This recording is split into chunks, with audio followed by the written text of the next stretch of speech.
मंडळी नमस्कार. आंबेगाव संवाद शोध वेगळ्या बातमीचा या वृत्तवाहिनीच्या सर्व दर्शकांचे मनपूर्वक स्वागत. आंबेगाव तालुक्याच्या पूर्व भागातून एक धक्कादायक बातमी समोर आली आहे.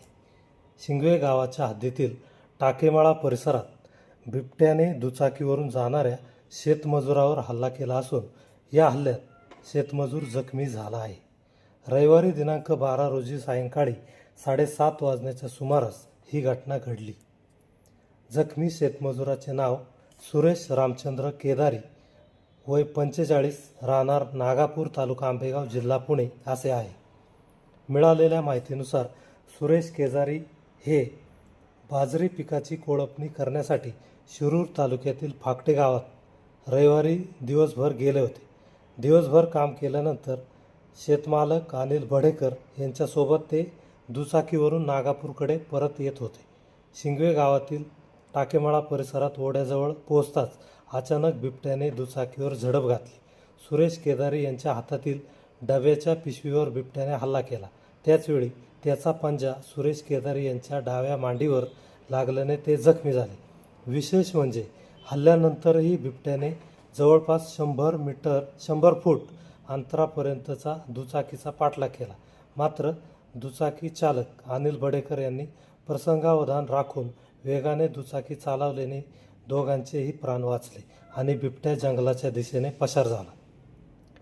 यानंतर जखमी सुरेश केदार यांना तातडीने मंचर उपजिल्हा रुग्णालयात उपचारासाठी दाखल करण्यात आले आहे. धन्यवाद.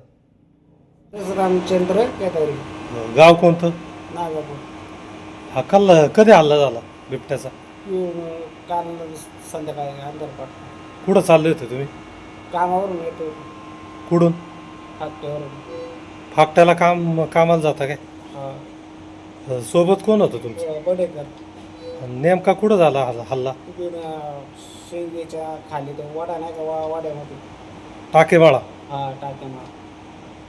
म्हणजे तुम्ही मोटरसायकलवर होते हा, मोटर. आणि अचानक बिबट्याने काय झडप मारली? हा, जडप मारली. जमगेत मोटरसायकल. कुठं जखम झाली तुम्हाला? मांडीला. दाखवा बरं. म्हणजे पंजा मारला काय?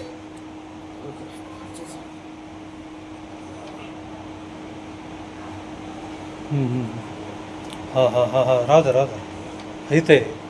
हा, पंजा मारला काय? मग तुम्हाला कुणी आणलं दवाखान्यात? लेडीचा ॲम्ब्युलन्समध्ये आलो होतो. बडेकरने केला फोन चेअरमन साहेबाला. ॲम्ब्युलन्स आली होती. चेअरमन साहेब रात्री आले होते भेटायला. हां हां. आता बरं वाटतंय ना? हा, आता बरं काय नाही आता. बरं.